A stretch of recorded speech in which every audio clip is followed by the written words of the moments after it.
Hare Krishna. Hello friends, how are you doing? I hope you all are doing well. This is Ritendra Rathod and I am preacher of Srimad Bhagavad Gita, and today I come with very special lecture. But before I start my lecture, I would like to introduce Srimad Bhagavad Gita.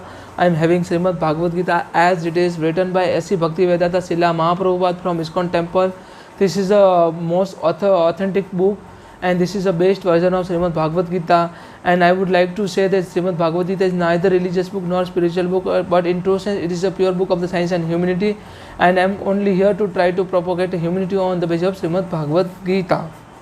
So let's talk about action in action, difference between the action and inaction, and how to get transcendental qualities.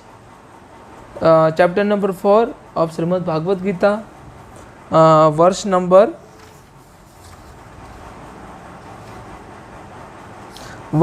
16 to I am going to talk about verse number 16 to verse number 42. Let's talk. Lord Krishna here said, even the intelligence are bewildered in the determining what is action and what is inaction. Means many intelligent person is bewildered to identify, to recognize what is the inaction and what is the action, the difference between inaction and action. Now I shall explain. Here Lord Krishna explained to Arjuna what is action, and knowing which you shall liberated from all the misfortune. You will surely liberated from all kind of misfortune or miseries, or make yourself free from the cycle of the birth and death. Lord Krishna further said, the intricacies of the actions are very hard to understand. The intricacies of the action is very hard to understand. Therefore, one should know properly what is action, what is action is, and what forbidden action is, and what is inaction is. What is action, what is a forbidden action, and what is a inaction. We have to understand these three words: the action, inaction, and forbidden action. Lord Krishna further say, one who see inaction in action. Listen it very, very, very carefully. One who sees inaction in action, inaction into inaction, inaction into action, and action into inaction, is intelligent among the man, and he is in the transcendental position, although engaged in all sort of the activities. The person who see whatever the person is doing, if I am indulged in some action, some activities, if I am having a food, then I am thinking that whatever I am doing, it is only in action. So without any kind of attachment. Inaction means the act without any kind of attachment. Forbidden action is like we don't have to do. It is totally restricted. And action is whatever we are doing, but without any kind of expectation, without any kind of attachment. Only and only this kind of person will surely make him or herself free from the cycle of the birth and death, and get a place, get a supreme abode, get a place in the supreme abode of Lord Krishna. Lord Krishna further said, Yasa sarvasya sambharam kama sankalpa varjitah gnanadigdha karmana kama ahuha pandita buddha. One is understood to be in a full knowledge, whose every endeavor is devoid of desire of sense of gratification. Means whatever we are thinking, whatever we are doing, whatever means what is our motivational factor? Because of the sense of gratification, because which motivate to all of us to do, to come into action. So sense of gratification, like we are having expectation to get a good result in the examination. Because of that reason, because of that expectation, we would like to perform, we would like to work hard. So without any expectation, people would not like to do any work. But Lord Krishna said, the person who is working without any expectation, who is seeing action into inaction and inaction into action, that person is great among the all human beings. That person is surely surely, definitely eligible to get a salvation. And he said by the sage to be the worker, only worker, from whom the reaction of the work has been burned by the fire of the perfect knowledge.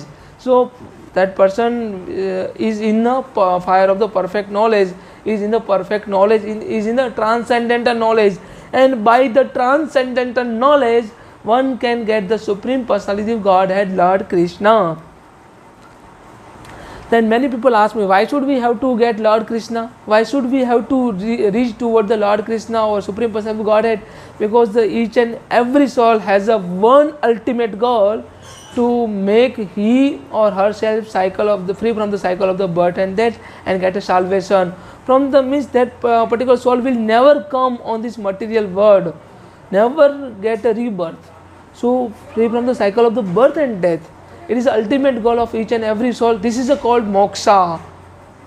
And abandoning all the attachment to the result of his activities, ever satisfied and independent, he performed no fruits action, although engaged in all kind of undertakings. The person who abandon, who renunciate all the attachment to the result of his activities, like Lord Krishna here said, actually we can call action as a niskam karma, without any kind of attachment, without any kind of fruit of expectation. So this action is considered as a niskam karma. Inaction is like not inaction. Inaction is like sakam karma, and also forbidden action is like vikarma. So all do engage in all the undertakings. So that person who abandon all kind of attachment to the result of his activities, that person will surely perform no fruit of the action, and even though that particular person is engaged in all kind of activity, that person will never incur the sin. The person who abandon the result of all of his activities.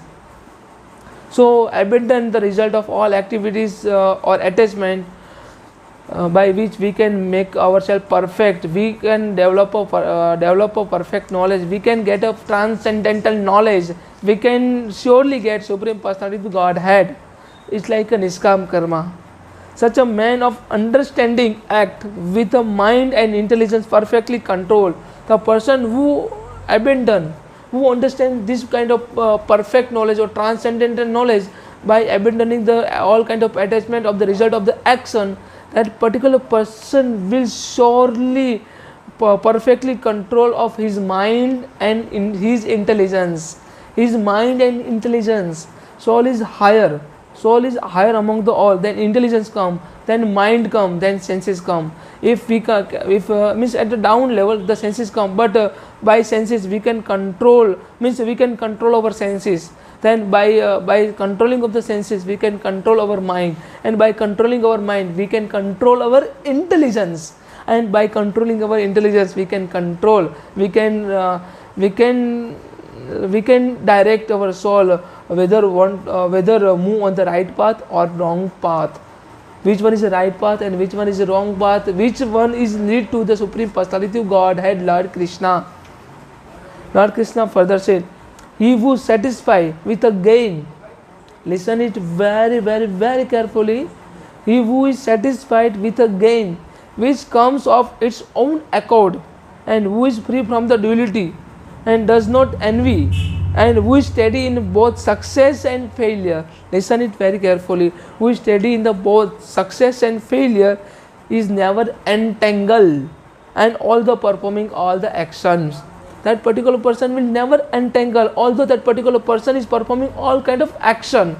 Lord Krishna here said, the person who is satisfied with whatever that person is gaining, that particular person gain, and which comes of its own accord, his own karma, and who is free from the duality, and who doesn't envy, and who is steady in the both success and failure, is never entangled and although performing all the action. That particular person is indulged in all kind of activities, even though that particular person is killing someone, the particular person abandon his result of his all activities, that particular person will never entangle, that particular person will never incur the sin. However, that particular person has killed someone, but it is very difficult to justify whether the particular person has abandoned all kind of activities or not.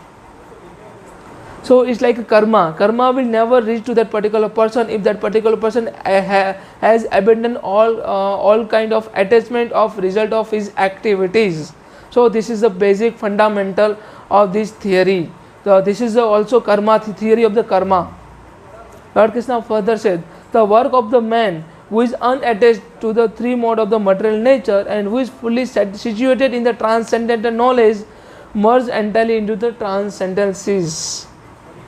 Lord Krishna here said, the particular person, the work of the man who is unattached to the three modes of the material nature, unattached with the rajas, tamas and sattva gunas, and the particular person who is fully satisfied for whatever that particular person gained and particular person lost, is in a transcendental knowledge, and his transcendental knowledge merged into the transcendences. That particular person will get a Divya quality or transcendental qualities. Lord Krishna further said, a person who is fully absorbed in Krishna consciousness. So this is the important of the Krishna consciousness. The particular person who is absorbed in Krishna consciousness is sure to attain the supreme kingdom, because his full contribution to the spiritual activities, and in which consummations is absolute, and that which is offered is also same spiritual knowledge or nature. Lord Krishna further said, some yogi perfectly worship the demigod by offering the different sacrifice to them. Some of them offer sacrifice in the fire of the supreme Brahman. So here Lord Krishna talked about sacrifice. So how to be a transcendences, or how to get a quality of transcendental or transcendences, or Divya Gunas, how to get a Divya Gunas. Here Lord Krishna talked about this all things, and Lord Krishna here talked about how to control our mind, and by regulating our senses, by regulating our sensing, we can control our mind. If we control our mind, then our intelligence will be controlled automatically. If we control our intelligence, then our soul will be controlled, and we can direct our soul whether move on the right path or wrong path. So this is all about Srimad Bhagavad Gita and about to get a transcendental nature. So thanks for listening me. I hope you all can understand very well. If you are having any question, whatever question raised in your mind, please you are free to ask any question. So thanks for listening me. Hare Krishna.